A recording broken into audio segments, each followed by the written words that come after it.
Y como no tenemos cuenta, y como la sesión tiene por objeto continuar con el análisis de las modificaciones aprobadas por el Senado, y tenemos como invitados a asesores del Ministerio de Agricultura, y ellos no han llegado, y al ministro vamos a suspender la sesión mientras lleguen nuestros invitados.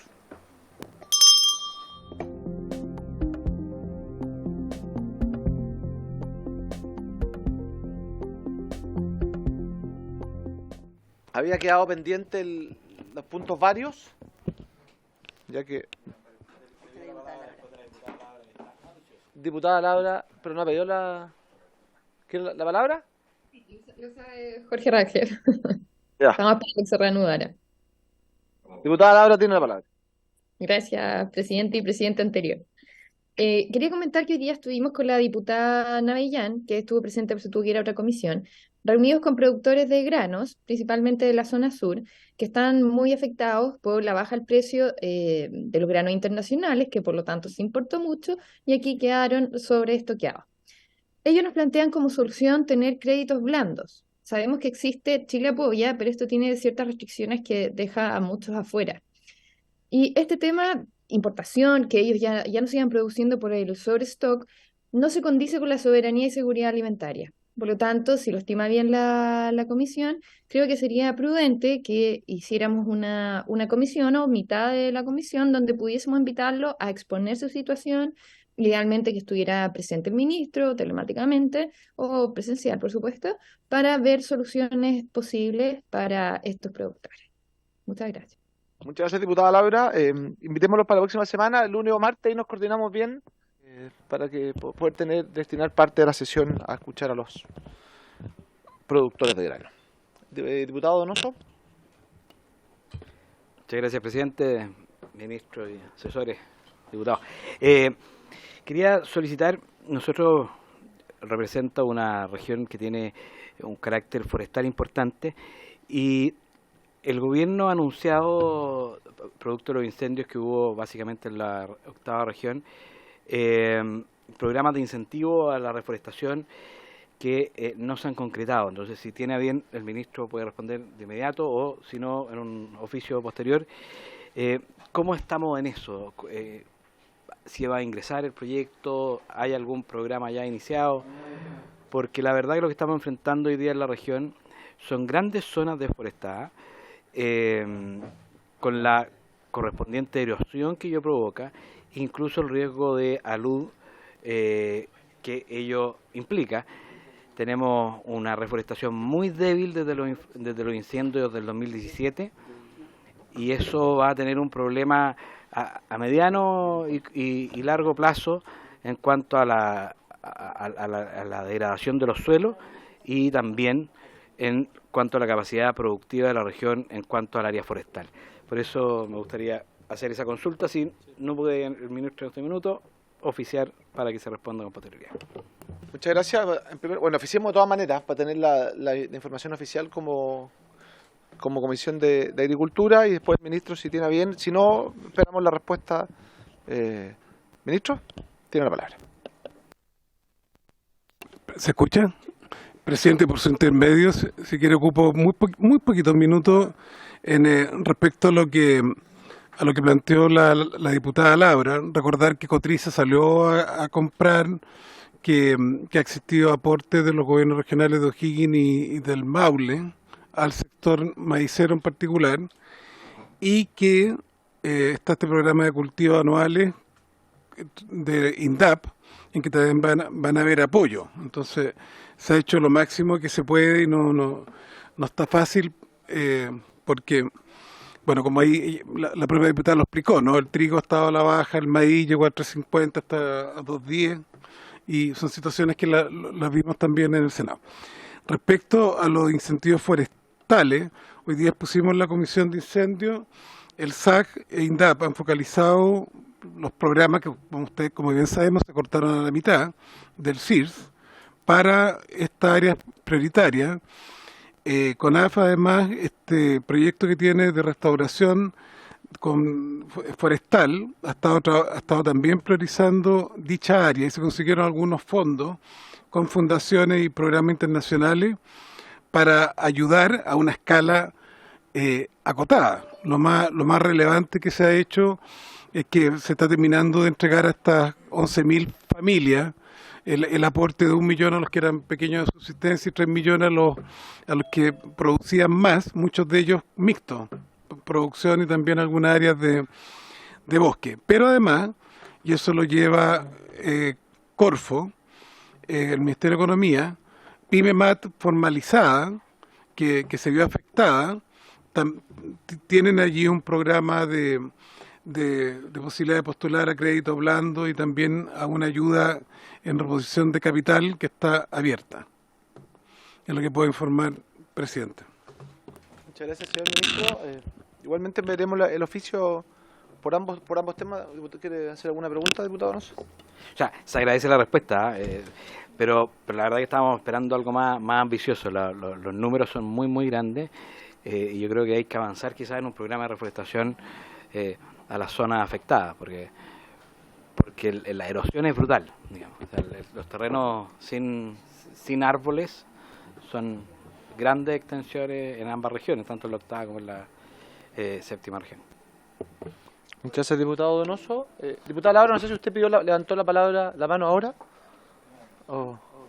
Sí, solo para ¿Sí? complementar ¿Sí? lo que dice el ministro, sabemos que se han tomado acciones de ayuda, pero los mismos productores nos han dicho que Cotriza compró solo un camión. Y no es algo personal, sino que voy a repetir las palabras de ellos que nos dicen que es una burla.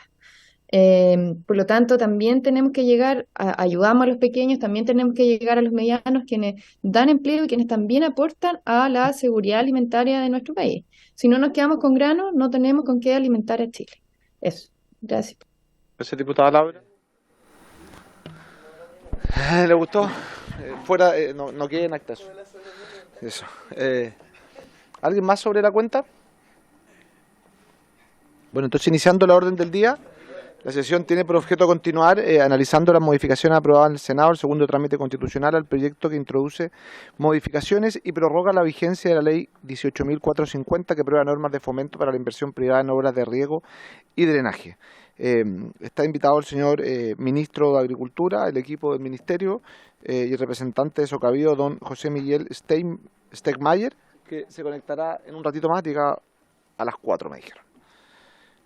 No sé, señor ministro, usted o el director nacional de la CNR. Sí. Yo voy a introducir muy brevemente y le vamos a ofrecer por su intermedio, presidente, se lo tiene a bien, que Wilson Ureta, el secretario de Ejecutivo de la Comisión Nacional de Riego, pueda desplayarse. Reiterar lo que se ha obrado en este acuerdo unánime del Senado, pero es importante recordar el contexto. Hubo 3 comisiones del Senado, hubo comisiones que buscaron, y tuvieron mayoría dichas comisiones, de acotar la ley de riego a los productores que vendían hasta 25.000 unidades de fomento al año. Y el gobierno accedió, en aras además a los acuerdos, a que dicho límite se subiera a 50.000, lo cual dejaba a la pyme nivel 1, que en la jerga de la misma, participando de los mismos. En el promedio de los últimos años, sobre el 50% de los recursos de la Comisión Nacional de Riego van a los sistemas de conducción, canalistas, usuarios de riego, que impactan, y en muchas de estas áreas los medianos grandes y grandes son los principales actores, que contribuye a todos los actores de la agricultura. No se les está excluyendo. Otro punto que ha aparecido allí como problemático es esto, que aquellas zonas que tienen falta de agua y que están declaradas por la DGA insostenibles, muchas secciones de los propios usuarios piden que eso sea así, porque hay que asegurar el agua a los que han estado históricamente produciendo y no seguir expandiéndose de manera no sustentable. Eso es lo que buscan ese tipo de norma. Y como lo va a explicar con algunos datos que son bastante significativos, acá lo que se busca, el presidente Boric se refirió a ello, es que los actores que tienen las mayores brechas de acceso a la tecnificación, por ejemplo, el pequeño agricultor, están los programas de INDAP, pero no alcanza a cubrir toda la demanda que hay, pueda llegar a crecer, a duplicar su participación en dicho proceso, pero en ningún caso excluye del todo a medianos y medianos grandes desde el punto de vista de lo que es la agricultura, ¿no? Porque una persona que vende 1.800 millones de pesos al año, que un productor que vende 50.000 UF, está dentro de este sistema y digamos que es una renta, bueno, no renta, es una venta y una producción bastante relevante. Por su intermedio, yo quisiera que don Wilson Ureta pudiera dar datos estructurales. Don Wilson tiene la palabra. Muchas gracias, presidente. Buenas tardes. Diputadas, diputados, muy buenas tardes también. En la misma línea del ministro, dar algunos datos más específicos, pero sobre la misma temática, dado que el interés de la comisión fue conocer quién eran los beneficiarios de la ley y cómo se podía dar la futura ley e impactar en quién eran los nuevos beneficiarios. ¿Ya? Bueno, primero repetir simplemente algo que mencionamos en la sesión pasada, que la ley de riego ha incrementado importantemente los recursos y que el año 2022 ya estamos bonificando 116.000, bueno, el año 2023, falta el gráfico del año 2023, 116.000 millones de pesos. Subimos de 100.000 a 116.000 millones de pesos del año 2023. ¿Ya? Esto es algo que habían presentado un gráfico probablemente mucho más complejo y queremos con esto explicar en forma mucho más sencilla de cómo se distribuyen los recursos de la ley de riego. El primer gráfico muestra cómo se divide el total de los proyectos de la bonificación de la ley de riego entre proyectos extrapediales, dígase estos proyectos asociativos, en canales, en tranques, compuertas, telemetría principalmente, pero cuyos destinatarios son organizaciones de usuarios de agua principalmente, en todos los casos asociativos, proyectos asociativos. Eso en los últimos 10 años, o sea, entre el año 2010 y 2022, los últimos 12 años, ha sido el 55,8% de los recursos y en los últimos 3 años ha llegado al 60% de los recursos de la ley de riego. Por otra parte, los proyectos intrapediales, proyectos individuales, principalmente tecnificación y en una muy menor medida proyectos de acumulación intrapedial, perforación de pozos, pero el 90% son tecnificaciones, pero son proyectos individuales, corresponden al 44,2% y se distribuyen en la segunda torta. Es importante señalar que esto es la ley vigente, entonces en ambos grupos uno puede encontrar todo tipo de agricultores, en los extrapediales y los intrapediales. De los intrapediales, voy a ahondar en los intrapediales, no los extrapediales, de los intrapediales, los proyectos de tecnificación, el 33% de ese 44% son empresarios medianos, el 45% son pequeños empresarios agrícolas, ¿ya? El 20% son pequeños productores acreditados por INDAP y el 2% son grandes agricultores. Pero aquí es importante hacer una mención de que esto es según las categorías que la ley de riego vigente tiene a su vista para estratificar a los agricultores. Hay estudios, como el año 2007, la consultora Qualitas, que tomó una muestra de cómo se componían realmente los agricultores según ingresos en comparación con la superficie, porque nosotros como ley de riego hoy día no solicitamos datos de ingresos, sino todo se basa en superficie, entonces es difícil para nosotros cruzar. Pero sí se hizo una muestra en ese momento y pasaba, por ejemplo, que agricultores que eran grandes pasaban por medianos, habían cerca de un 15% y pasaba eso, agricultores medianos que pasaban por pequeños empresarios y así sucesivamente, lo que puede hacer variar estos beneficios, ¿ya? Más que ahondar en cuánto variaban, lo importante es decir que el criterio para determinar que eran pequeños, medianos, grandes por superficie tenía errores y provocaba que no fuera objetiva la estratificación. Pero esos son los datos que tenemos y creo que vale la pena seguir con la comparación con estos datos en lo que podemos tener como nueva ley de riego. Entonces, en cualquiera de los casos de la segunda torta, hay que multiplicarlos por el 44% de los recursos. Javier, por favor. Un aspecto importante es cómo era el nivel de bonificación, como es el nivel de bonificación, es en la ley de riego dependiendo del tipo de postulante de los proyectos individuales. Y aquí es súper importante destacar que el gran empresario, la gran empresa, recibe cercano al 40% de subsidio. El empresario mediano, 52%, el pequeño empresario un 60% y el pequeño productor INDAP cercano al 87% de subsidio con respecto al costo total de las obras. Ahí hay un desglose de, por un lado, los costos medios de los proyectos. En un empresario mediano, el costo promedio de un proyecto al que postula es de 87 millones de pesos. Ese es el promedio de los últimos 12 años y desde el 2018 en adelante ese costo ha subido a 107 millones de pesos, el costo del proyecto. Pero los porcentajes de bonificación se han mantenido. Uno podría decir es el 40% de 106 millones en los últimos años nivel de bonificaciones. Entonces, esto nosotros lo comparamos con la nueva ley y mantienen los rangos, evidentemente, excluyendo al gran empresario y las medianas dos que el ministro señaló sobre 50.000 UF de los beneficios. Pero el resto más o menos permanece con los mismos subsidios, en el caso de los pequeños empresarios agrícolas y el productor agrícola, incluso con un poquito más de subsidio máximo. Por favor. Aquí pasar muy rápido por el gráfico, aquí faltó la leyenda, pero la barra azul son los empresas o agricultores que declaran renta y los rojos son agricultores INDAP que no declaran renta, ¿ya? Aquí podríamos sumar otros tipos de agricultores pequeños que no son INDAP, que tampoco declaran renta, pero por simplificación preferimos dejar los dos. La duda, cuando usted habla de que no declaran renta, es que no tienen iniciación de actividades. No tienen iniciación de actividades, que es distinto a no declarar renta porque no tienen régimen de renta presunta, digamos. Ya. Sí. Esa era la duda. Los agricultores que declaran renta presunta sí declaran renta. Ellos no están en este grupo. Ellos son parte, en este caso, de las columnas azules, los que tienen renta presunta. En este caso, los rojos sí, precisamente para ser más claro, son que no tienen iniciación de actividad.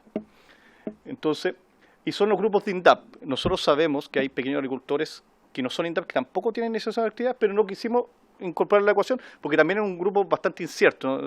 Hay distintos estudios que hay otras distintas estimaciones y quisimos comparar estos dos grupos. Como se puede notar, los agricultores y empresas que declaran renta están principalmente entre la región metropolitana, O'Higgins y el Maule. Ahí está el 50% de las empresas y agricultores que declaran renta. Muy distinto al caso de los agricultores INDAP que no declaran renta, que se ve claramente que están en la región de la Araucanía, en los lagos, también en el Maule y en el Biobío. Vamos a mostrar esto en cifras para que quede más claro. Ya. Esta tabla para nosotros es muy importante porque es lo que delimita quiénes son los beneficiarios de la nueva ley de riego. Los agricultores de INDAP son aproximadamente 230.000 hoy día los acreditados. Va variando año a año, se abren, se cierran cupos o se atienden menos o más cantidades, pero esto es con las cifras del 2022 en el caso de los INDAP. Son 230.000 agricultores INDAP, de los cuales 191.000 no declaran renta, por lo cual no tienen iniciación de actividad. Esos están arriba en el cuadro. Después vienen todos los que declaran renta, alrededor de 88.000 agricultores, de los cuales 36.000 son de INDAP, ¿ya? Dentro de los 88.000. Pero tenemos 191.000 más 88.000 agricultores, por eso es un número cerrado. Y quisimos expresar los límites de cada tramo del Servicio de Impuesto Interno. Esta es la famosa tabla de 13 tramos del Servicio de Impuesto Interno, en UFs y en pesos, partiendo por los renta presunta, que deberían lo máximo que pueden declarar es alrededor de 14.000 UF. Entonces hay un rango bien grande de la renta presunta, pero pueden declarar alrededor de 14.000 UF. Podrían llegar a ser pequeños 3, en la categoría pequeños 3. Y después vienen las demás categorías hasta el nivel de las 50.000 UFs, o sea, 1.800 millones de pesos anuales de ingresos, es decir, 150 millones de ingresos mensuales, que sería el grupo de medianas 1. Con eso nosotros cerramos los potenciales beneficiarios anuales de riego en 278.598 agricultores y empresas, que representan el 99,4% del total de empresas y agricultores acreditados con rubro agrícola y ganadero. Aquí en esta tabla están excluidos, como bien dice arriba, los silvícolas, acuicultura, caza y pesca, pero están agrícolas y ganaderos y rubros anexos a eso. Entonces, el 99,4% de los agricultores que estaban en la ley, que están en la ley vigente, van a poder seguir postulando a la ley de riego. Y eso para nosotros es muy relevante destacarlo. Por un lado, las organizaciones pueden postular todos los agricultores independientes del tamaño, en ese 55%, y en este 44,7% pueden postular el 99,4% de los agricultores. ¿Quiénes no están considerados en la nueva ley de riego? Las empresas medianas 2, que presentan ingresos anuales sobre 1.800 millones de pesos, y así sucesivamente hasta las empresas grandes 4, que presentan ingresos anuales por 36.000 millones de pesos, es decir, ingresos mensuales por sobre 3.000 millones de pesos. Esos grupos, medianas 2 a grandes 4, representan 1.640 empresas y que representan el 0,59% del total de agricultores, que con eso completamos este 100%. Ese es el panorama de la ley de riego en términos de los proyectos individuales. Ese es el grupo al cual llegamos. Por favor. Aquí lo último que tiene que ver por qué también. Nosotros, estos son datos del primer avance del Censo Agropecuario 2021, en donde para el gran empresario, para el pequeño empresario y el pequeño empresario, en las nociones de superficie, ojo, aquí está por el superficie, por cómo lo toma el censo, pero se nota claramente que a medida que el agricultor es más pequeño, el nivel de tecnificación que poseen es más bajo. Entonces nosotros, además de focalizar los recursos en quienes tienen más problemas para invertir, focalizamos los recursos en quienes tienen más brechas en tecnificación. Y es el 99,4%, además. No es que restringimos esto a un grupo muy pequeño, sino solo sacamos al 0,59% de los agricultores. Entonces, nosotros dirigimos este instrumento donde se necesita más eficiencia. Eso es lo que queríamos destacar con este último cuadro. Eso, presidente. Muchas gracias. Ahí sí, muchas gracias, don Wilson, por su presentación. No sé si alguien quiere hacer alguna pregunta. Diputado Donoso. Muchas gracias, presidente. Está bien, buscamos redirigir nuestros recursos a quienes son los que tienen menor tecnificación, pero la pregunta es, ¿bajamos suficientemente las barreras de entrada? Pues las barreras de entrada hoy día están básicamente dadas por su capacidad económica, en el fondo la capacidad de solventar la inversión para luego recuperarlo. Eso, cuando entre más chica la empresa se convierte en un imposible, y esa es la mayor barrera de entrada a los proyectos de tecnificación en riego, salvo los INDAP. Los proyectos sobre INDAP o medianos son los que no tienen ese acceso. O sea, si tienen la capacidad de tomar algún crédito, seguramente no va a ser para tecnificar, sino que va a ser para comprar semillas, para salvar los problemas eventuales, y no la tecnificación que tenemos la plata ahí, digamos, pero no tenemos esa capacidad de los agricultores, además de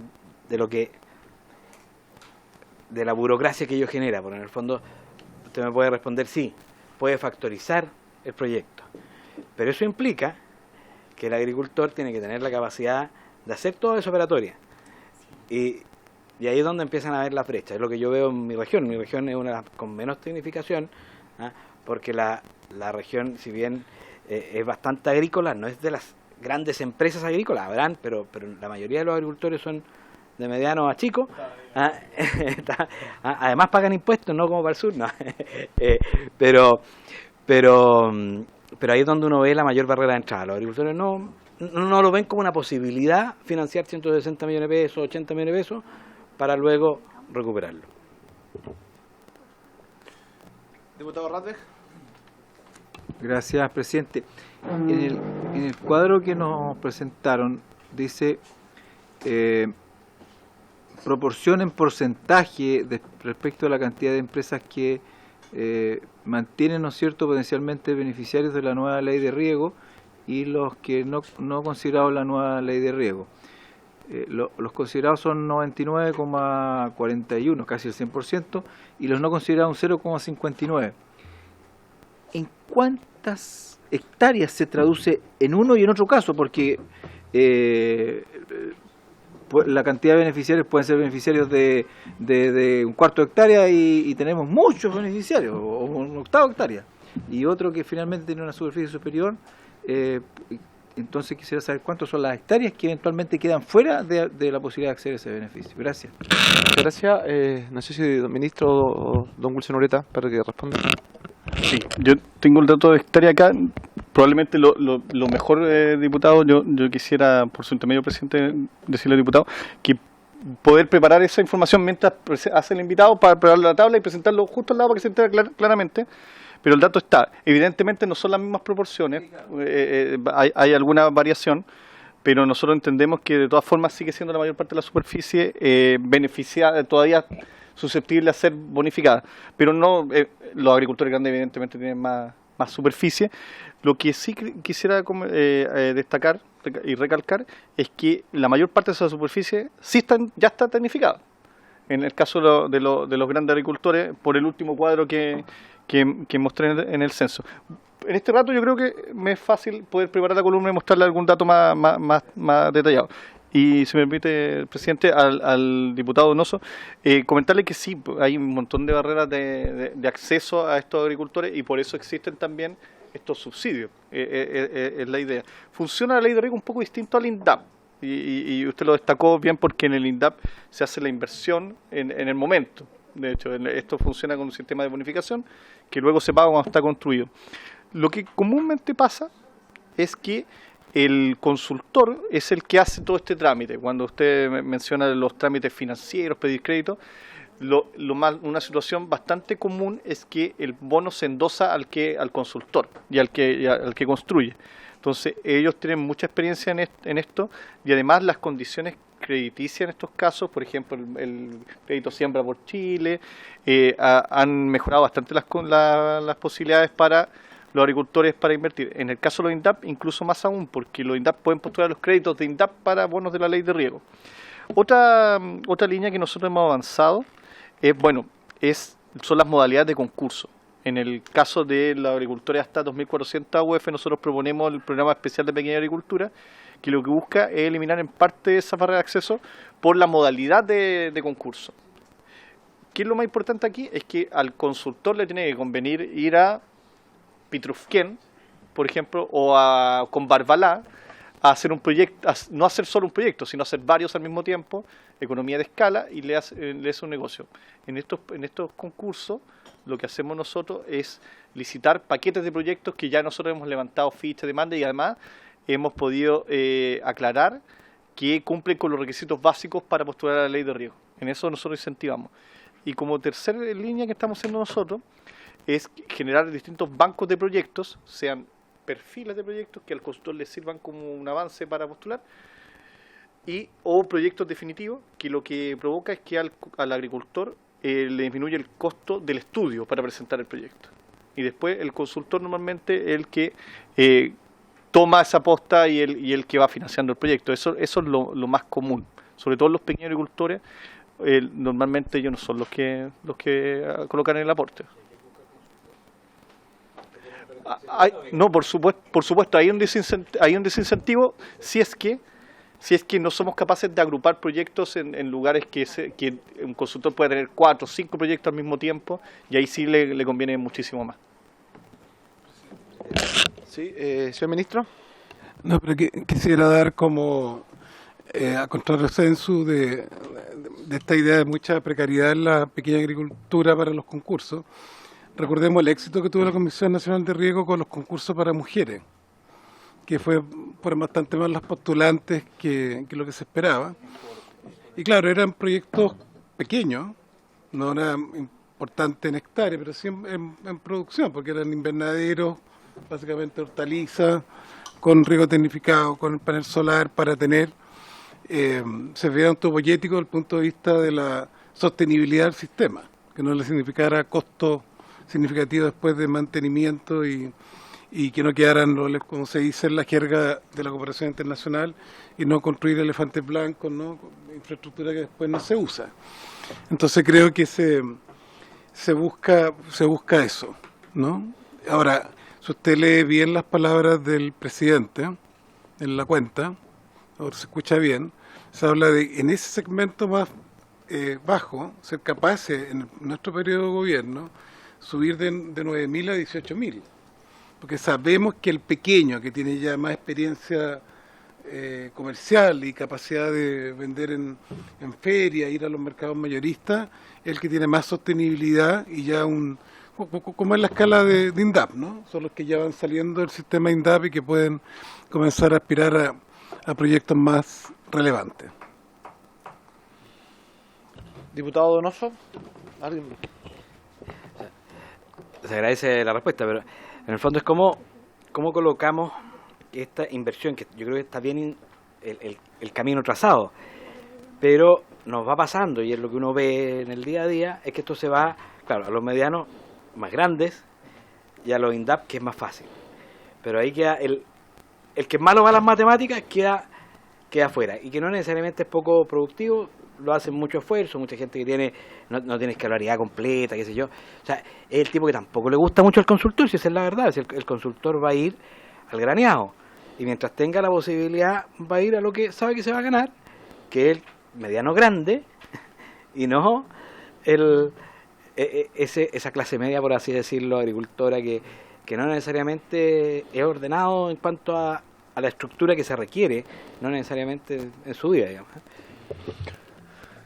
Don Wilson Ureta, sí. tiene palabra. Comentar que, tal como dijo el ministro, no es solo en el concurso, por ejemplo, de mujeres donde hay más demanda que oferta de recursos.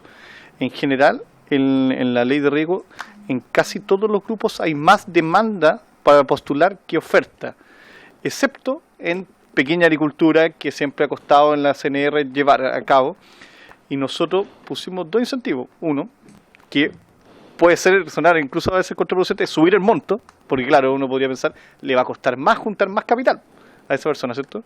Pero entendemos que lo lleva el consultor. Pero subir los subsidios en esos dos grupos. Subir los subsidios de 90 a 95% en los pequeños agricultores INDAP, y hasta el 90% en los que tienen menos de 2.400 UF de ingresos anuales. Después viene de 2.500 a 5.000, si no me equivoco, 5.000. Y eso ya tiene un 80%, y eso es más de lo que tenía antes. Entonces ahí hay un incentivo también para el consultor, porque también es un negocio más seguro. Mientras menos sea la plata que hay que poner de aporte, es un negocio con menos riesgo para el que construye. Yo tengo dos preguntas. No sé si pueden poner la presentación nuevamente.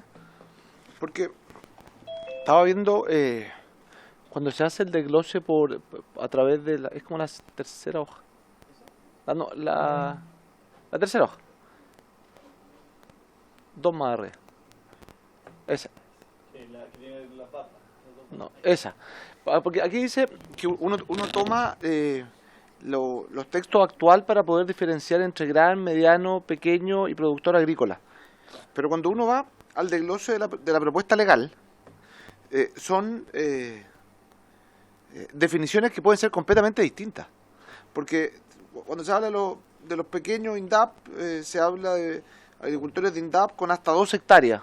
Quizás en el INDAP puede ser más certero, porque hay que estar en INDAP, pero de ahí en adelante, por ejemplo, saber los postulantes que tengan ingresos anuales por servicios menores entre 2.000 hasta 2.400 UF y una superficie menor o igual a 2 hectáreas. ¿Dónde clasifican? Porque puede clasificar en el pequeño empresario agrícola, pero puede ser mediano según la clasificación de perdón, puede quedar, haber sido catalogado como mediano en la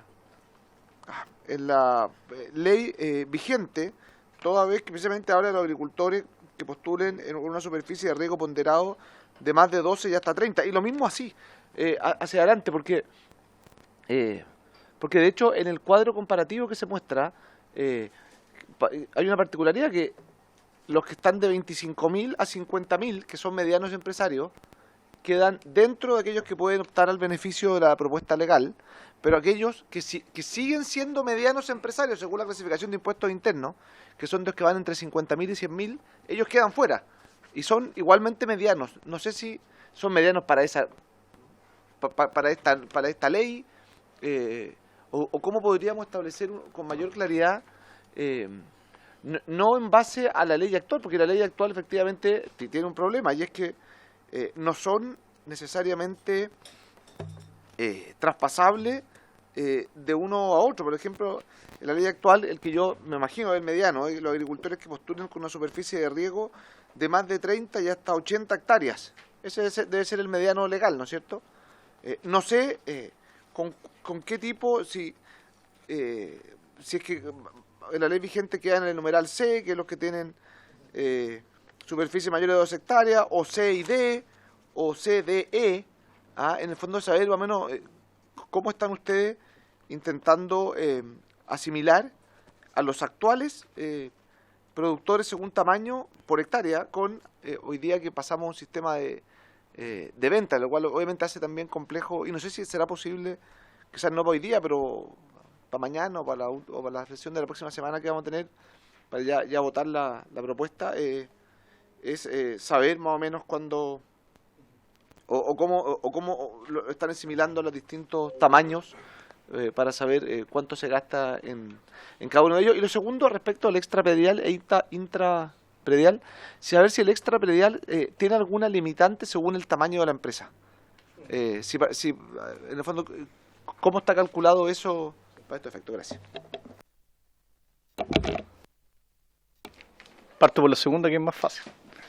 En el caso de los extraprediales hay dos distinciones: la organización de usuarios a secas y la organización de pequeños agricultores, que la diferencia está en el porcentaje que esa organización posee de agricultores de INDAP y otros agricultores pequeños de la letra B, que en este caso eran de la ley vigente, la letra B, que es hasta 40 hectáreas. ¿Ya? Y con esto paso a responderle la otra pregunta también. Bueno, pero en el extrapredial el nivel de subsidio va bajando en la medida que haya menos pequeños agricultores. En el reglamento hay una tabla que van bajando en general, pero los subsidios en realidad son más o menos similares a los que se reciben. Sobre el 70% en ambos casos de organizaciones se llega al nivel de subsidio promedio. ¿Ya? Entonces, es muy similar en ese sentido, y ahí están todos los agricultores. ¿Y Sí. Un segundo. ¿Y eso se mantiene igual en la ley vigente? De hecho, en el caso de la distinción entre pequeñas organizaciones y organizaciones normales, el umbral baja.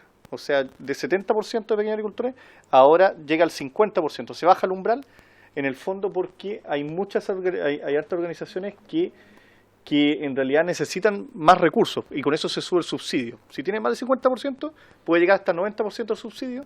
Si tienen menos de 50% de pequeños agricultores, puede llegar hasta el 80% del subsidio. ¿Y se mide por cantidad de agricultores, no por hectárea a regar? No, se mide por cantidad de agricultores, sí. Eso en el caso de los extraprediales, y ahí siguen estando todos los niveles de agricultores. Lo importante es la organización, en el fondo. Ahí. En el caso de la ley vigente, ¿cómo se distinguen esto? Lo paso a relatar un poquito con lo que dice en la ley acá. El pequeño agricultor INDAP, no hay duda, su definición está en la ley de INDAP: 2 hectáreas de riego básico, 3.500 UF de activos, y que su principal actividad sea la agricultura. En el caso del pequeño empresario agrícola, es más compleja la definición, pero son postulantes que tienen hasta 40 hectáreas de ponderadas, que es una definición muy similar a las hectáreas de riego básico que se usa en INDAP, hasta 40 hectáreas. En ese grupo de pequeño empresario agrícola, está evidentemente la letra B de la nueva ley, que son las 2.400 UF de ingreso y 2 hectáreas de riego básico, que de hecho es una categoría que hoy día la Comisión Nacional de Riego ocupa en su programa especial de pequeña agricultura para no dejar fuera pequeños agricultores que no sean INDAP. Se buscó la forma de cómo catalogarlo y está en el primer tramo de las 2.400 UF, que está dentro de los micros 1, micros 2, creo que en micros 1, en la categoría del servicio de impuesto interno. Y los demás son pequeños empresarios agrícolas hasta 40 hectáreas de ponderada, y ahí es ese 45%. El 33% de los empresarios medianos son que tienen entre 40 hectáreas y 200 hectáreas ponderadas en la categoría actual. Y en esos para nosotros están casi todos los medianos de la clasificación de servicio de impuesto interno de hoy, en la tabla más completa que presentamos nosotros, y los grandes agricultores son sobre 200 hectáreas en esta categoría. ¿Cómo eso se compatibiliza con la ley? Nosotros estuvimos viendo los datos y además de en 200 hectáreas hay muchos empresarios medianos que tienen sobre 200 hectáreas. Entonces, por eso nosotros llegamos a la tabla siguiente, la siguiente. Esa tabla. Todos los pequeños llegan a micro 3. Sí. La categoría micro 3. Esos son nuestros pequeños agricultores que hoy, en parte, en las categorías de la torta vigente, hay una parte que está en la categoría de pequeño empresario agrícola. Pero es porque no son INDAP, simplemente. Después de pequeños, viene todos estos pequeño 1, pequeño 2, pequeño 3 y medianas 1. Para nosotros son todo el grupo que están en las siguientes categorías, letras C, D, E y F. F de la ley. En la letra F de la ley. Esas son las categorías hasta medianas 1. Los niveles de subsidio nosotros lo hemos visto y coinciden más o menos con la historia de la ley para esos tipos de perfiles de agricultores. Entonces nosotros creemos que hay un cierto orden. El problema es que históricamente en la Comisión Nacional de Riego no se solicitaban ingresos. Entonces hay ejercicios donde se cruzan ambos niveles de análisis y donde se notaban que las dificultades de poder catalogar como pequeño o como grande o mediano agricultores que tenían un nivel de ingresos pero tenían terrenos más chicos, que eran más productivos probablemente, o tenían más predios y no estaban registrados. Entonces, nosotros creemos que esto es más objetivo, además que la capacidad del servicio de impuesto interno para tener información más completa nos entrega más tranquilidad a nosotros de que vamos a trabajar con información fiable. Gracias.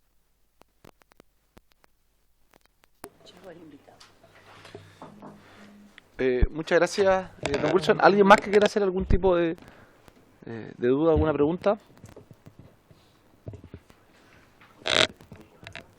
¿Están todos de acuerdo? No. Yo tengo dos dudas más.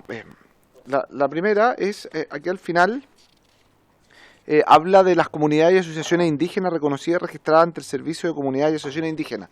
Ellos, para efectos de los cálculos, se entienden como agrícolas, es similar a la letra A o B. Entonces, mi duda es, ¿cuál es el sentido de poder incorporarlos como número aparte?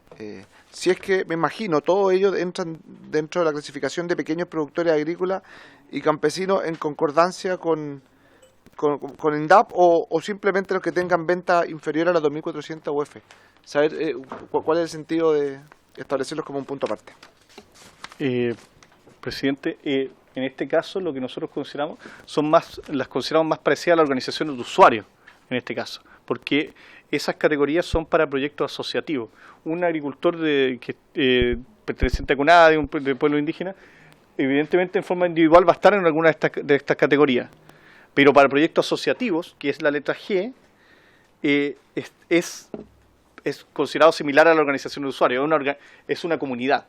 Entonces, en la letra G está considerado los proyectos asociativos de comunidad indígena y comunidad agrícola, pero los agricultores individuales, por ejemplo, para su proyecto de tecnificación, estarían en esta tabla, en la tabla de postulación individual.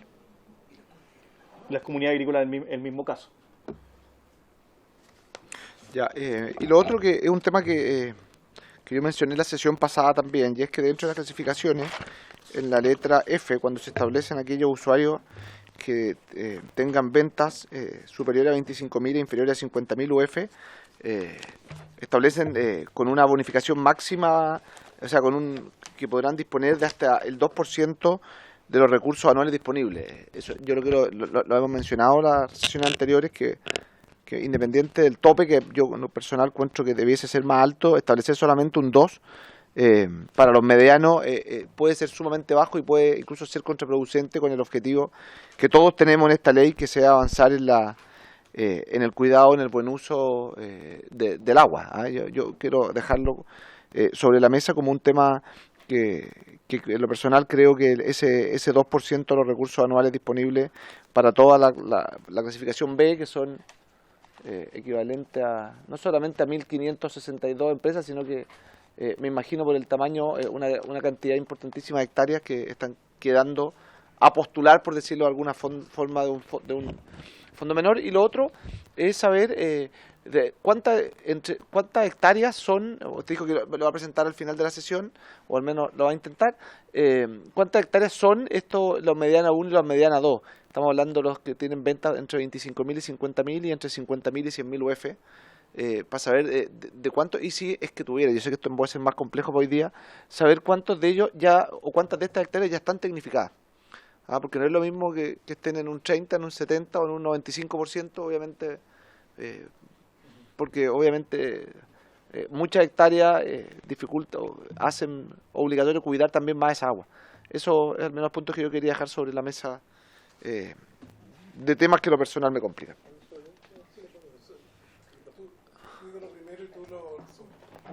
Perdón. Ahí está vendido. Ahí está pagado. Ahí está vendido. Presidente. He hecho mucho la palabra presidente estos días, ¿no? Presidente Coloma. El 2% viene de lo que expliqué. En el Senado, un número importante de parlamentarias y parlamentarios querían dejar la ley muy focalizada hasta las 25.000 UF. Entonces la fórmula de acuerdo, como es la actividad, el arte de la política, llegó a ese guarismo para que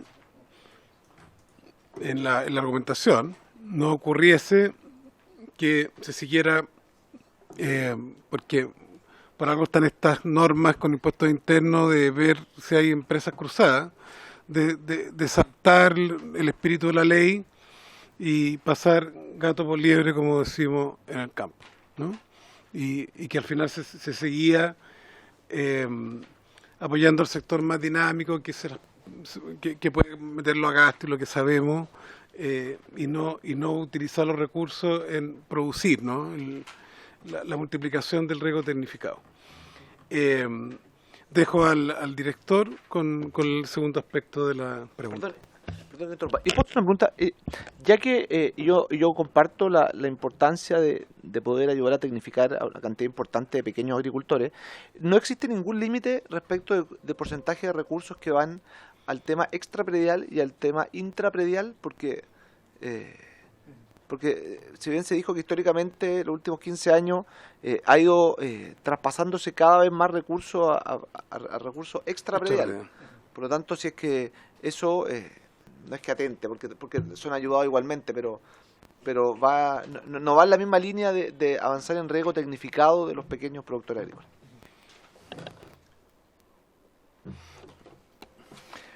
Presidente, no hay una regla explícita por ejemplo, en la ley de presupuesto, en glosas que nos obliguen a tener una cierta distribución, pero históricamente se ha mantenido muy parejo. En los últimos años, más en los extraprediales, porque la demanda de proyectos extraprediales ha aumentado muchísimo. La demanda de proyectos extraprediales versus la oferta de recursos es alrededor de 3 veces. En el fondo, nosotros revisamos 3 veces más proyectos que los que bonificamos en proyectos extraprediales. Un ejemplo. Teníamos en el primer concurso de la ley de riego este año 7.000 millones de pesos de obras civiles y llegaron 36.000 millones de pesos en proyectos. Entonces, en base a esa presión, ha subido la proporción a proyectos extrapiales hasta el 60-40 en el último tiempo. Lo que sí hay en el año distribuciones muy fijas es en proyectos según monto. Proyectos menores o iguales a 15.000 UFs y proyectos mayores a 15.000 UF, y eso va por ley de presupuesto. Es una de las glosas de la ley de presupuesto. Este año alrededor de 22.000 millones de pesos para bonificaciones, para pagos, es obras más de 15.000 UF. Entonces ahí eso la condición que deja eso la DIPRES es que uno tiene que ir regulando según el costo del proyecto. Todos los proyectos sobre 15.000 UF son extrapediales, y yo diría que la proporción de proyectos menos de 15.000 UF son alrededor de 60 intrapediales, 40 extrapediales. Entonces ahí en la mezcla después sale 45-55. Está esa condición. Nosotros hemos conversado bastante con DIPRES de proyectos de menos de 400 UF, que sea una nueva glosa, para también ordenar la gestión pública de la CNR, de que también haya un límite para los concursos para pequeños agricultores también, que sea ordenado la distribución anual. Lo hemos conversado con la DIPRES, este año también probablemente va a quedar dentro de un compromiso interno con ellos. Este año es 9.000 millones de pesos en concurso con la DIPRES, por eso el anuncio del presidente es como subirlo al doble, dado esta nueva ley, el compromiso del presidente. Pero hoy son 9.000 millones de pesos para el programa de pequeña agricultura, 22.000 millones de pesos de 15.000 UF para arriba, y la diferencia son los proyectos de tecnificación y obras de menos de 15.000 UF. Sí. Perfecto, muchas gracias. ¿Alguien más tiene alguna...?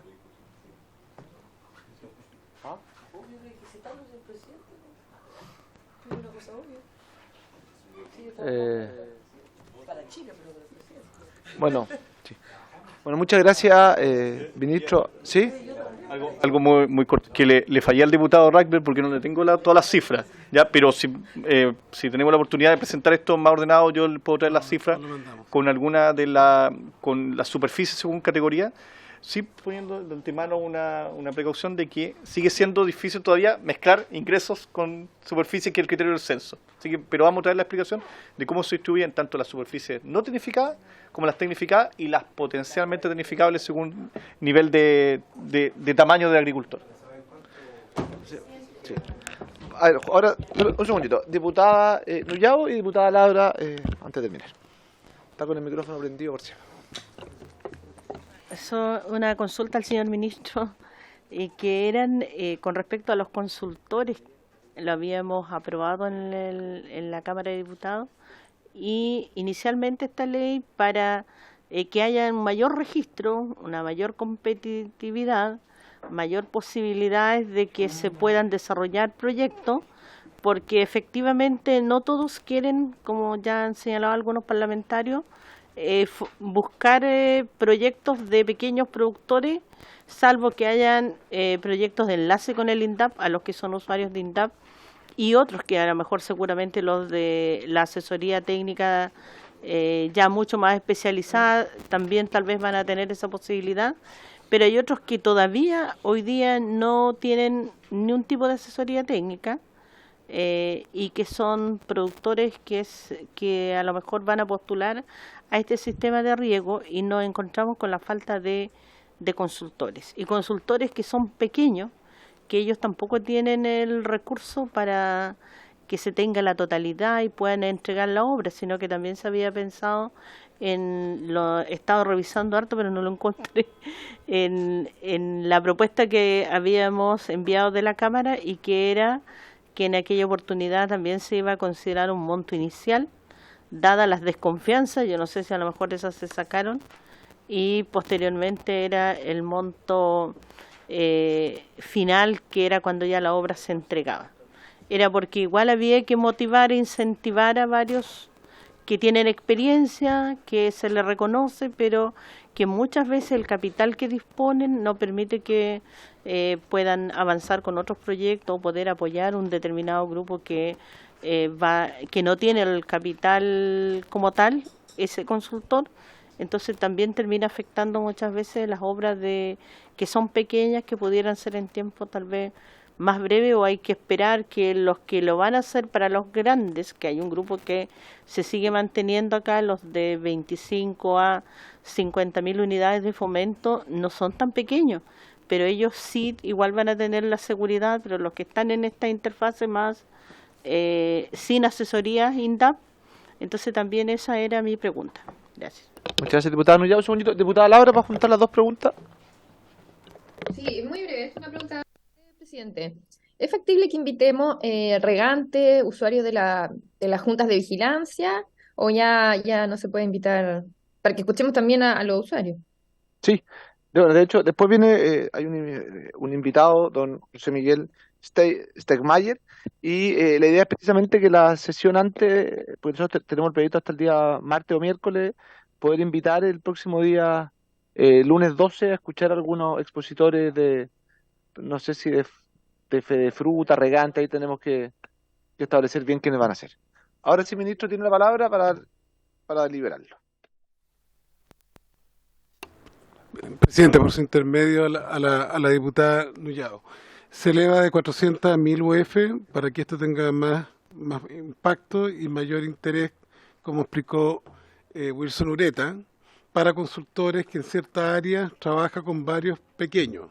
Bueno, valga comentario, todo lo del apoyo que se ha hecho bien proactivo a las asociaciones de usuarios. Nosotros estamos trabajando con algunos gobiernos regionales, con algunos mejor que otros, pero destaco mucho el gobierno regional de Magallanes, porque en Magallanes tuvieron una tremenda sequía los 2 últimos años, pero particularmente este año, y no obstante los proyectos, una muy baja postulación de proyectos, entonces hay ahora convenio para tener consultorio y poder trabajarlo, ¿no? Hay universidades regionales que tienen más esta línea de consultores también en agua, en lo agrícola, y otras que no. Entonces empiezan a mirarlo, ahora que están las dificultades. Entonces, pero a su vez recordar que hay que mirarlo sistémicamente, que con el gobierno de la presidenta Bachelet II, con el gobierno del presidente Piñera II, y ahora se ha fortalecido los programas de INDAP precisamente por esta dificultad estructural de algunos actores, como también se infería de los comentarios del diputado Donoso. ¿Puede agregar, Wilson? ¿Tú querías agregar algo más? No, eso. Muchas gracias. Entonces, ahí, después, antes de terminar la sesión, diputada Laura, nos ponemos de acuerdo que puedan venir distintos actores que puedan proponer, ojalá, para el próximo día, lunes. Ministro, le voy a dar la palabra ahora a don José Miguel Stegmayer, pero queda liberado usted, si así lo quiere. Muchas gracias. Me parece. Solo saludar al ministro primero, antes que se vaya. Hola, ministro, ¿cómo está? Lo queremos saludar, lo queremos mucho, pero yo me tengo que ir por otras comisiones, no crea que es un despecho. Y se queda don Wilson Ureta. ¿Ah? Don Wilson está perfecto también. Un abrazo. Además leímos atentamente la declaración de fe de fruta y estamos claros. Y no es que se vaya por eso, no, mentira. Perdón, antes que se vaya el ministro, ¿sí? Ministro, yo mandé una minuta a la comisión, así que si es posible que el ministro también la conozca, si es posible, sería ideal porque es una posición del sur. Yo se la hago llegar al ministro. Muchas gracias. Sí. Bueno, presidente, muchas gracias por la invitación. La verdad, saludo también a las diputadas y diputados que están en la comisión. La verdad es que mi mirada, ¿cierto?, tiene que ver fundamentalmente con lo que nosotros en el sur tenemos respecto de la problemática de lo que se está tratando hoy día. No sé si parto inmediatamente exponiendo o espero un poquito. Dele nomás. Ya. La minuta es el resumen, ¿cierto?, de nuestra posición como agricultores del sur. El caso representa de Azoñuble hasta Yanquihue, son todas las regiones del sur precisamente. Y nuestra mayor aprensión respecto a lo que se está conversando hoy día es que la zona sur del país va a quedar en bastante desmedro desde el punto de vista de la potencialidad, ¿cierto?, que tenga de riego, sobre todo pensando en aquellos niveles de hectáreas, ¿cierto?, que están considerados en el proyecto respecto de los topes y también de ventas. Porque si nosotros analizamos, ¿cierto?, lo que ha sido históricamente esta ley, lo que ha hecho es fomentar justamente el desarrollo agrícola de la zona central fundamentalmente, porque el sur antes prácticamente regaba todo con la lluvia, con la pluviometría. pero hoy día estamos sujetos hoy día a necesidades importantes en el sur, ¿cierto?, de aumentar también las condiciones de superficie de riego, y sin duda tiene que ser tecnificado. Geográficamente el sur, ¿cierto?, funciona mucho mejor con riego tecnificado que cualquier tipo de otro sistema de regadío. Lo segundo es que nosotros apreciamos, ¿cierto?, en el proyecto de ley una suerte de intento de bajar la importancia que tiene justamente el fomento del riego, porque gracias al fomento del riego hemos logrado un país que hoy día tiene prácticamente asegurado, ¿cierto?, su alimentación. Es decir, claramente si uno habla, ¿cierto?, de seguridad alimentaria, lógicamente que esta ley es la que más favorece precisamente la seguridad alimentaria del país. Y cuando uno habla, por ejemplo, de agricultores del sur, 200 hectáreas, la verdad que es un límite muy bajo para que se considere, cierto, que es agricultor grande. La mayor parte de los agricultores medianos, incluso pequeños, tienen superficies parecidas a las 200 hectáreas o superiores. Entonces creo que es un tema que tenemos que considerar, digamos, en el análisis. Y el tema de las ventas también nos complica porque, de alguna manera, las ventas están reconociendo una eficacia, ¿cierto?, del productor en lograr una mejoría en sus producciones. Y muchas veces la rentabilidad de esas ventas es muy baja igual. Así que en realidad, desde el punto de vista de los ingresos del agricultor, un nivel de ventas X no representa exactamente una mejor calidad desde el punto de vista de su vida o un mayor ingreso a nivel pecuniario particular. Entonces creemos que el tema de ventas tiene que ser modificado en cuanto a que se levante un poco el nivel, porque pensamos que efectivamente se estaría castigando la eficacia que tiene un agricultor en producir. Sobre todo pensando que con el cambio climático, gran parte de la fruticultura se está viniendo al sur. Si uno habla hoy día, ¿cierto?, de agricultores de la Araucanía o de los lagos, de los ríos, del mismo Biobío, la tendencia es precisamente intentar implementar sistemas de producción de fruta. Y lógicamente cuando hay sistemas maduros de producción de fruta, las ventas son muy altas desde el punto de vista del total de la facturación, pero insisto, las rentabilidades no son tan altas y eso hace que en realidad no sean tampoco agricultores grandes los que están manejando estos predios. Entonces nuestras evaluaciones van por ahí. Y lo tercero, ¿cierto?, tiene que ver con el tema de las contaminaciones, sobre todo desde el punto de vista de los parentescos. Muchas veces la agricultura funciona a nivel familiar, pero cada uno de los integrantes son empresas aparte, si no hay un nexo directo entre hermanos, por ejemplo, entre padre e hijo, en las empresas agrícolas e incluso en las sociedades, y eso hace que de repente se pueda confundir, digamos, el parentesco con una suerte de colusión para conseguir los recursos. Así que yo espero que de alguna manera se considere, ¿cierto?, que para la zona sur de Chile la necesidad hoy día es más allá, ¿cierto?, de limitar los recursos a nivel de los agricultores medianos, habría que intentar aumentar esos recursos y potenciar, ¿cierto?, el desarrollo justamente del riego acá en el sur de Chile.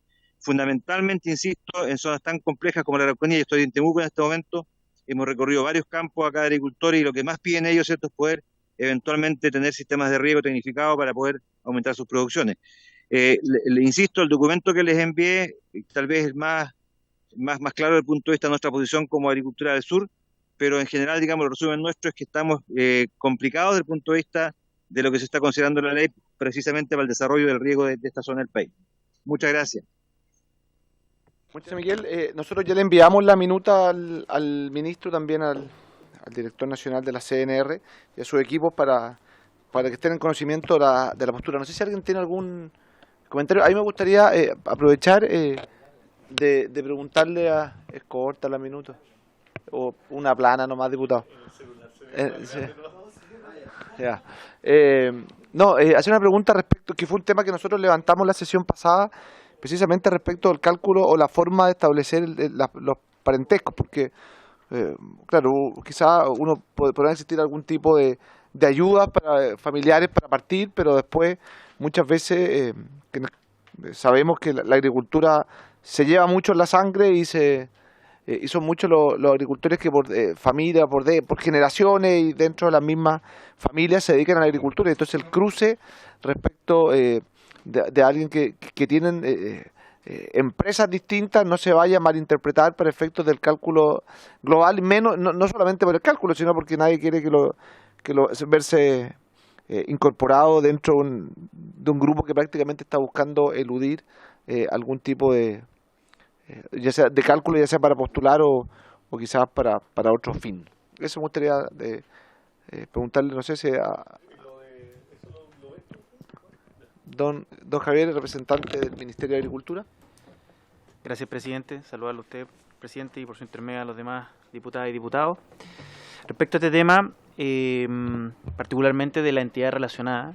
Comentarle que el proyecto de ley aprobado por el Senado contempla las distintas categorías de los agricultores en su artículo primero, en donde para los efectos de establecer los límites de cada tramo, establece que los ingresos anuales por ventas deban tener cierta cantidad, y eso se considera tanto respecto del postulante como de sus entidades relacionadas. Ese es el concepto que utiliza el proyecto, y para tal efecto se remite a una norma que hoy día está vigente, presidente, que está en el Código Tributario, en su artículo 8º, numeral 17, que define para todos los efectos tributarios que correspondan lo que se entiende por una entidad relacionada, estableciendo distintas hipótesis que sería muy largo el caso en este supuesto, presidente, ejemplificarlas, pero que hoy día se utilizan para los efectos de categorizar una empresa si puede postular al régimen tributario ProPyme o no puede hacerlo. Hoy día para postular al régimen tributario ProPyme se debe tener una cierta cantidad de ingresos por venta, y para tal efecto se considera tanto los ingresos de esa empresa como de sus entidades relacionadas, utilizando un concepto similar, no similar, sino que igual e idéntico al que este proyecto de ley indica. Esta definición, presidente, de las entidades relacionadas proviene de la reforma tributaria que se aprobó el año 2020, el gobierno del presidente Piñera, en donde se buscaba precisamente acotar aquellos ámbitos de relación que existe entre dos empresas y particularmente del control que una puede tener sobre la otra.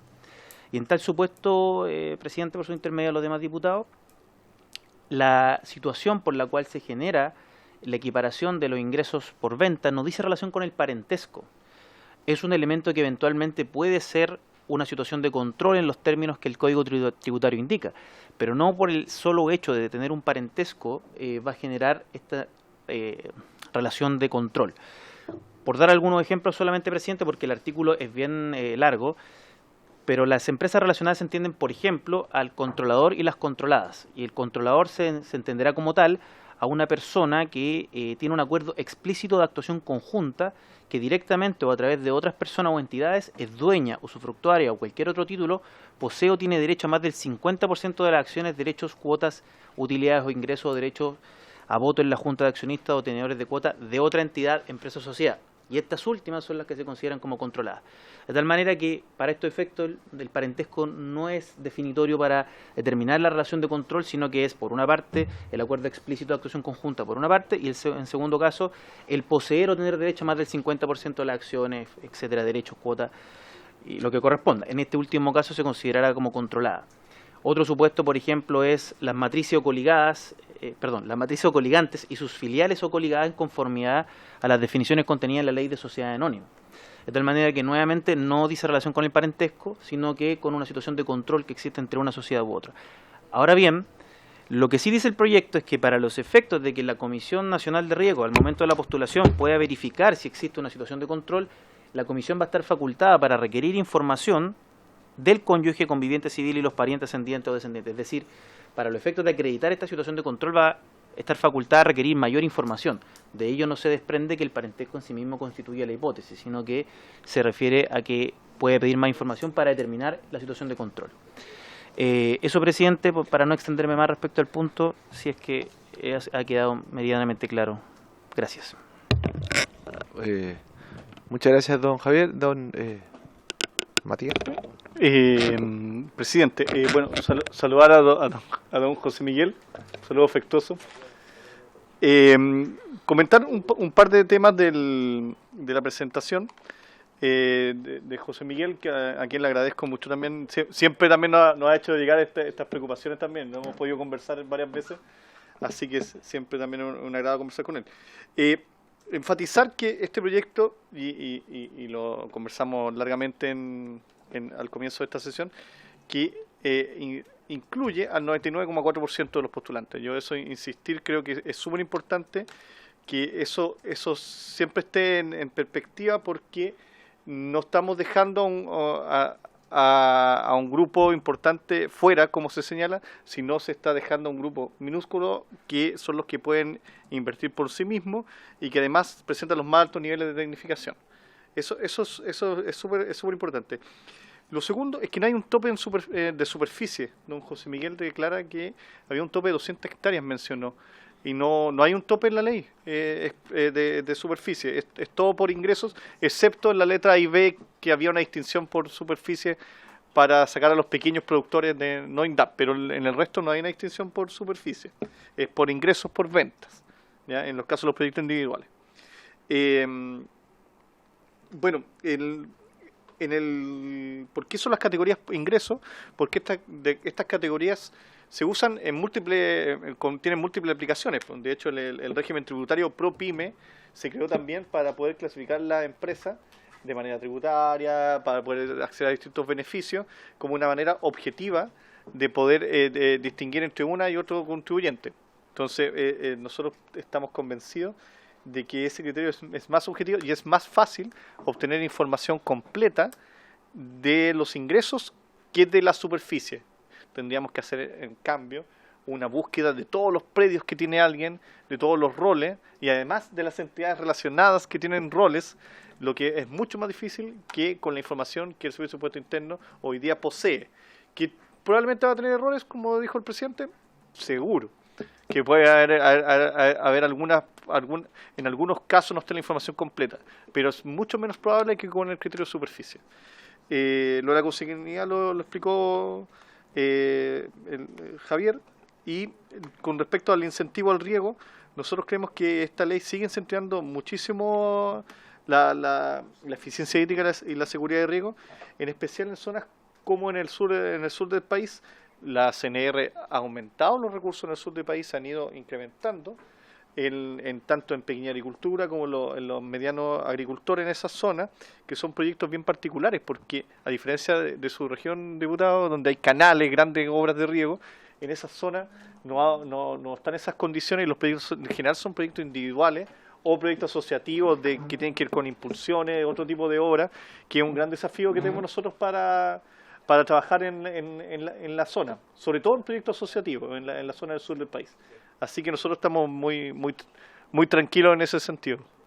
Muchas gracias, presidente. Muchas gracias, don Wilson Ureta. No sé si alguien tiene algún tipo de comentario, don José Miguel. Sí, solamente señalar, presidente, que nosotros lo que pensamos, ¿cierto?, que ha sido tan exitosa esta ley desde el punto de vista del desarrollo agrícola, insisto en eso, que más allá de ir restando actores, hay que sumar más actores. Yo estoy de acuerdo que hay que darle un gran impulso a la pequeña agricultura, a la agricultura familiar campesina, totalmente de acuerdo. Ahí hay que ver también cómo está el tema de los derechos de agua, que ahí estamos justamente entrampados un poco con eso, porque muchos pequeños agricultores están con esa limitancia y estamos en el proceso justamente de regularizar. Entonces yo creo que más allá, ¿cierto?, de ponerle frenos a una iniciativa como esta, debiéramos aumentar cobertura, no pensando tanto en el tamaño de los productores, sino que pensando justamente en lo que decía al comienzo yo, en la seguridad alimentaria del país. Yo creo que la mejor política para lograr, ¿cierto?, tener alimentos y poder exportar alimentos y poder también tener una economía mucho mejor en las regiones es justamente una ley como esta, pero más potenciada que disminuida. Eso nomás, presidente, así que muchas gracias por el espacio que nos da al Consorcio Agrícola del Sur. Y gracias a quienes nos están explicando hoy día lo que está ocurriendo a nivel de este proyecto de ley. Muchas gracias, don José Miguel. Diputada Veloso tiene la palabra. Gracias, presidente. Me queda claro a mí la explicación, que me parece que es un punto importante a despejar, que no hay una exclusión por parentesco por sí mismo, sino por las empresas relacionadas. Creo que sería una locura pensar que un padre no puede emprender o no puede trabajar en lo mismo que el hijo y que una ley lo excluya. Me parece que era importante aclararlo. Quiero relevar la importancia de la focalización ante la carencia de recursos. Principio básico, las necesidades son ilimitadas y los recursos siempre son escasos. No tiene que ver con no apoyar a los que son más grandes o a los medianos, que son sumamente necesarios, sino que partimos de la base que no necesitan los recursos del Estado para poder desarrollar su actividad comercial, que por cierto por algo la sostendrán, supongo que tiene algún tipo de ganancia. No así los pequeños, que son igual de importantes para la soberanía y la seguridad alimentaria, pero que sabemos que no tienen los recursos suficientes en general para poder subsistir por sí solos, y necesitamos dotarlos de recursos para la tecnificación del riego y una serie de cosas que fortalezcan su actividad productiva. Por lo demás, los pequeños también constituyen un patrimonio importante para nuestro país en las regiones que son fundamentalmente agrícolas, así es que sigo pensando que es sumamente necesario que los recursos del Estado se focalicen en quiénes son los pequeños. El Estado resguarda el bien común y debe apoyar a los que más necesitan, porque los que son más grandes sin duda pueden trabajar perfectamente solos, en todo caso que no quedan excluidos, por ejemplo, respecto a las me parece importante para los riegos extraprediales, me parece que es el término, ¿no? Sí. Pueden acceder mediante la asociatividad sin ningún tipo de límite. Así es que creo que también están recogidos, no creo que estén fuera de esto. Gracias, director. Gracias, Javier. Gracias, presidente. Muchas gracias, diputada Veloso. Valoro mucho la importancia de poder establecer priorizaciones en el uso de los recursos, como lo señalamos en la sesión pasada. Yo quiero agradecer, presidente, la invitación y despedirme. Estamos con un compromiso acá en Temuco con gente del gobierno regional, así que nos vamos a ir a reunir con ellos ahora. Solamente decir que el último tema, ¿cierto?, es que efectivamente no es una política pública solamente de ayuda a la inversión, sino que también al recurso hídrico en cuanto al ahorro del agua. Entonces, al final tiene un beneficio, ¿cierto?, en cualquier nivel o segmento de agricultores tiene un beneficio desde el punto de vista de mayor disponibilidad de agua de riego. El tecnificar adecuadamente en cada predio, me refiero. Muchas gracias, que estén muy bien, un abrazo a todos. Muchas gracias.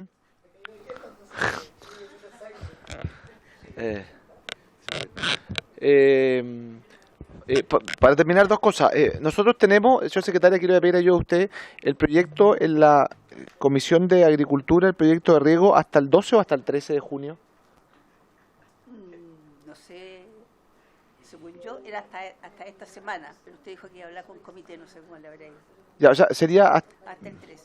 Perfecto. Y le voy a pedir ayuda para saber bien la fecha en la cual el Ejecutivo está pensando poder votar esta norma. Bien, vamos a hacer una cosa. Nosotros, en principio, vamos, si es que los comités les complica, pero rogarnos para la próxima semana, una semana más, ley de riego, vamos a citar para mañana, martes, en caso de que no podamos obtener la prórroga, y si no, vamos a citar para el día lunes por última vez para que desde la CNR puedan tener la totalidad de información.